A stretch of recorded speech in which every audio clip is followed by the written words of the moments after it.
अस्सलाम वालेकुम, मेरा नाम मोहम्मद शुएब है और आप देख रहे हैं शेबी बिटकॉइन यूट्यूब चैनल।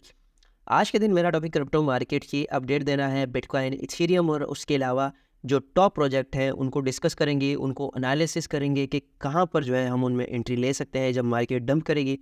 सबसे पहले यहाँ पर जो है मेरे पास बीटीसी का चार्ट ओपन है और बीटीसी कंसोलिडेशन फेज़ में चल रहा है इस एरिया में। अब यहाँ से जो है ऊपर की रेजिस्टेंस पर 2-3 दिन इसने स्टे किया, अब अगेन डाउन साइड पर आ रहा है अपनी सपोर्ट के पास। और कोई भी सपोर्ट या रेजिस्टेंस अगर 3 से 4 बार रीटेस्ट होती है तो वो वीक हो जाती है और उसके बाद उसके ब्रेक होने के चांसेस होते हैं। तो यहाँ पर इस सपोर्ट पे आपने नज़र रखनी है। 41,000 की जो प्राइस है, अगर ये ब्रेक होती है तो डाउन साइड पर 38,000 के करीब बीटीसी जा सकता है। लेकिन फ़िलहाल टेक्निकली या फंडामेंटली कुछ भी वर्क नहीं कर रहा। टोटल जो है लोग ईटीएफ की न्यूज़ का इंतज़ार कर रहे हैं कि ईटीएफ की न्यूज़ किस तरह से रिएक्ट करेगी मार्केट पर। और मोस्ट प्रोबेबली लोग जो है तैयार बैठे हैं कि बिटकॉइन ईटीएफ अप्रूव हो जाएगा। तो जब बिटकॉइन ईटीएफ अप्रूव हो जाएगा तो ये एक फोमो की सिचुएशन होगी जिससे मार्केट मेकर फ़ायदा उठा सकते हैं। तो आपने लाजमी अपने रिस्क को मैनेज करना है। ज़्यादातर चांसेस जो है वो ये है कि मार्केट एकदम से ऊपर शूट कर सकती है और उसके बाद जब मार्केट ऊपर जाएगी तो फिर वहाँ से जब लोग जो है वो फोमो का शिकार होकर बाइंग करेंगे तो उसके बाद मार्केट सडन क्रैश भी कर सकती है। तो इन सारी चीज़ों से आपने जो है अवेयर रखना है खुद को।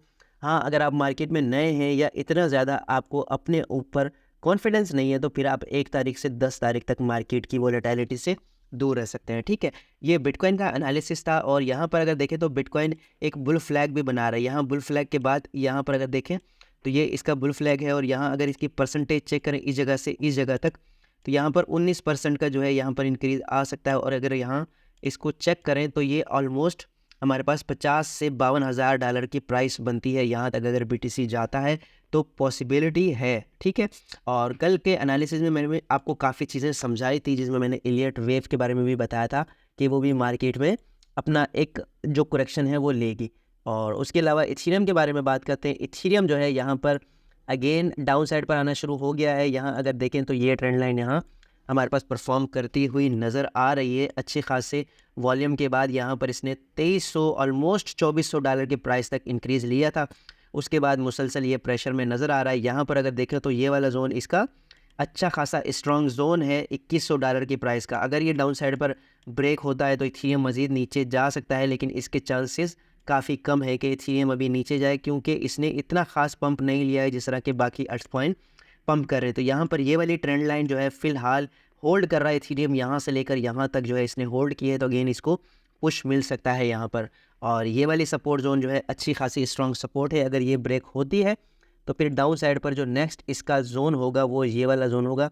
यहाँ पर जो है 1900 डॉलर के करीब जो है ये ट्रेड कर सकता है और यहाँ पर फिर अगेन आप इसमें बाइंग कर सकते हैं। पीएनबी की प्राइस अच्छा खासा इंक्रीज़ हो रही है और इसकी एक वजह तो ये है कि पहले इसके बारे में फंड थे। सीजी बाइनांस ने जो है सीईओ की जो पोस्ट थी उससे रिज़ाइन किया था। इस वजह से इसमें काफ़ी ज़्यादा लोग फंड का शिकार थे, लेकिन अब ये अगेन पंप हो रहा है और इसके पंप होने की वजह से जो है इसका पूरा इकोसिस्टम ग्रो हो सकता है। यहाँ पर अगर देखें तो इसने एक हेड एंड शोल्डर बनाया था इन्वर्स और फिर उसका टारगेट अगर हम यहाँ से यहाँ तक देखें तो ऑलमोस्ट यहाँ पर ये वाला टारगेट बनता है जो कि ये ऑलरेडी अचीव कर चुका है। तो यहाँ पर नेक्स्ट इसकी क्या परफॉर्मेंस होगी वो देखने वाली है। यहाँ पर अगर बीएनबी की स्ट्रॉन्ग रेजिस्टेंस के बारे में बात करें तो ये वाला जोन बीएनबी के लिए बहुत ज़्यादा इंपॉर्टेंट है, $350 का। फ़िलहाल तो यहाँ पर भी इसको एक लोकल रेजिस्टेंस फेस करनी पड़ेगी। ये वाला जोन भी पूरा रेजिस्टेंस का है, लेकिन इससे ऊपर अगर ये ब्रेक करता है तो स्ट्रॉन्ग रेजिस्टेंस इसको $350 की प्राइस पर नज़र आ सकती है और फिर वहाँ से ये भी डंप ले सकता है। तो आपने अगर इसमें बाइंग करनी है तो आपने इस एरिया का वेट करना है कि $300 की जो प्राइस है वो ब्रेक हो अच्छे वॉल्यूम के साथ। अगर ब्रेक हो जाती है तो फिर नेक्स्ट $350 तक आप इसका टारगेट रख सकते हैं। अदरवाइज़ अगर ये $300 की प्राइस को ब्रेक नहीं करती तो नेक्स्ट जो है ये अगेन डाउन साइड पर अपने इस वाले जोन को रिटेस्ट कर सकती है। यहाँ पर ये वाला जो जोन है इसका तकरीबन $270 की प्राइस का। ठीक है, और उसके अलावा बिटकॉइन कैश की बात करें तो बिटकॉइन कैश यहाँ पर अच्छे खासे पंप के बाद अगर यहाँ देखें तो एक बुल फ्लैग बनाता हुआ हमें नज़र आ रहा है। और यहाँ अगर हम इसको कैलकुलेट करें इस जगह पर कि ये जो इसका एरिया है ये $200 की प्राइस थी जब एसईसी का फंड था और उसने बहुत सारे टोकन्स को सिक्योरिटी डिक्लेयर किया था, तो तब इसने अच्छा खासा पंप किया था। और अगेन अगर ये यहाँ से ब्रेक होता है तो मज़ीद 80% का इसमें इंक्रीज़ आ सकता है। तो आपने इस चीज़ से भी अवेयर रहना है। क्योंकि मार्केट में हमेशा हम उन टोकन्स को देखते हैं जो पंप हो चुके हैं, उन टोकन्स को नहीं देखते जिन्होंने पंप होना बाकी है। तो यहाँ पर बिटकॉइन कैश ने अभी तक बिल्कुल भी पंप नहीं लगाया है, अच्छा खासा कंसोलिडेशन फेज़ में है बहुत ज़्यादा दिनों से। तो यहाँ पर जो है अगर यहाँ से पंप करता है तो यहाँ रेजिस्टेंस के तौर पर भी आप ये वाला जोन देखें यहाँ पर, तो स्ट्रॉन्ग रेजिस्टेंस है, तो यहाँ तक जो है बिटकॉइन कैश पंप कर सकता है। और उस पंप के लिए यहाँ पर $300 की प्राइस को इसका ब्रेक होना ज़रूरी है। अगर ये ब्रेक होती है तो नेक्स्ट हमारे पास $450 की प्राइस तक बिटकॉइन कैश जा सकता है।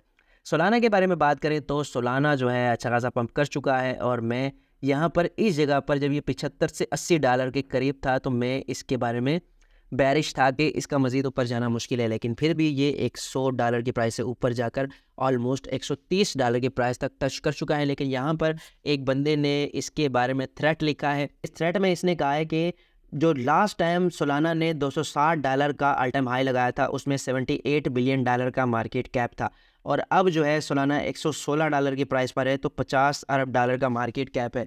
तो इसका $260 पर जाना ज़रा मुश्किल साबित हो सकता है। तो इसका कहना है कि यहाँ पर जो है मार्केट से आपको सेल कर देना चाहिए या फिर बिफर्स प्रॉफिट टेकिंग स्टार्ट कर देनी चाहिए अगर आप सारा का सारा सेल नहीं करते। एटम टोकन की प्राइस जो है इतना खास पंप नहीं कर रही। यहाँ पर स्टार्ट में इसने कुछ पंप लगाया था, लेकिन अगर यहाँ पर देखें तो मुसलसल 2-3 वीक से छोटी सी बॉडीज़ के साथ ये क्लोजिंग कर रही है। यहाँ पर ऑलरेडी मैं ये वाली लाइन लगा चुका हूँ, ये इसकी स्ट्रॉन्ग रेजिस्टेंस और सपोर्ट के तौर पे काम कर रही थी। यहाँ पर अब अगेन अगर एटम टोकन को ऊपर जाना है तो यहाँ पर ये वाला जोन जो है इसका इंपॉर्टेंट है।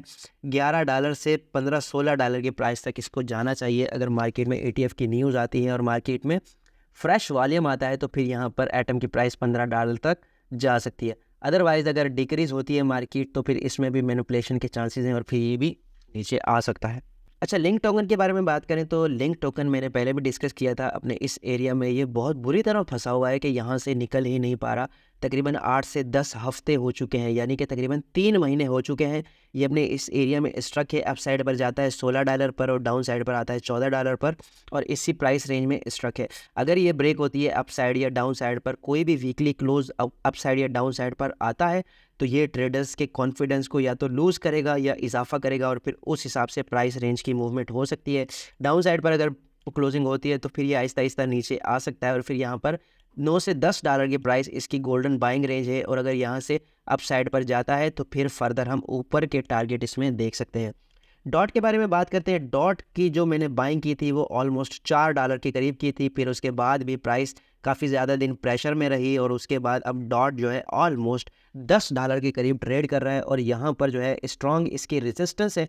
अगर ये इसको ब्रेक कर देता है तो फिर यहाँ पर जो नेक्स्ट इसकी रेजिस्टेंस होगी $12, और उसके बाद नेक्स्ट $17 से $18 की प्राइस पर ये जा सकता है।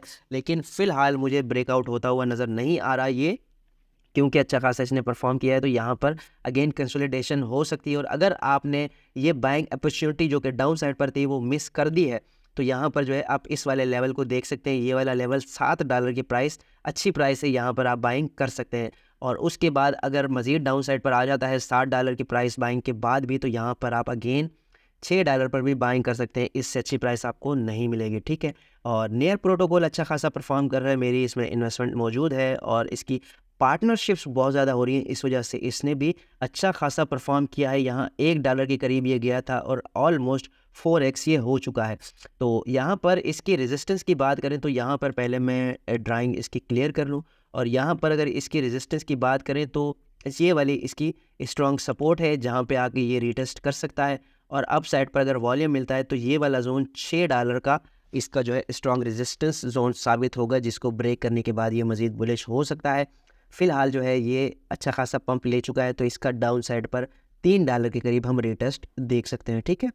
और रियून टोकन के बारे में बात करें तो रियून टोकन यहाँ पर बुलिश फ्लैग टाइप बना रहा है, और यहाँ से मज़ीद इसकी प्राइस ऊपर जा सकती है, मार्केट की कंडीशंस पर डिपेंडेड है। और ये भी ऑलमोस्ट यहाँ पर $1 से ऑलमोस्ट $8 के करीब ये जा चुका है, तो 8x यानी ये प्रॉफिट दे चुका है, तो इसमें भी सेल ऑफ हो सकता है। और यहाँ पर अगर आप इसमें बाइंग करना चाहते हैं तो आपको $3 की प्राइस जो है वो अच्छी बाइंग प्राइस मिल सकती है, ठीक है। और उसके अलावा लास्ट में बिटकॉइन के हवाले से एक न्यूज़ है कि एम्प्टी गॉक्स ने ऑफिशियली रीअनाउंस किया है कि वो जो है जल्द ही जो है एम्प्टी गॉक्स जो कि हैकिंग हुई थी उनके क्रेडिटर्स को पे करने वाले हैं। जो कि ऑलमोस्ट $6 बिलियन का प्रेशर है अगर वो बिटकॉइन में पे करेंगे। और जो इन्वेस्टर या फिर जो क्रेडिटर्स हैं अगर वो इस $6 बिलियन की बिटकॉइन को मार्केट में सेल करेंगे तो ये मार्केट के लिए एक बुरी सिचुएशन हो सकती है। बिलफर्ज सेल नहीं भी करते तो मार्केट में थोड़ा बहुत फंड क्रिएट हो सकता है जिससे बिटकॉइन की प्राइस जो है वो प्रेशर में आ सकती है। तो ये आज की वीडियो थी। उम्मीद है कि आज की वीडियो भी आपके लिए इन्फॉर्मेटिव रही होगी। मिलते हैं अपनी नेक्स्ट वीडियो में। अल्लाह हाफिज़।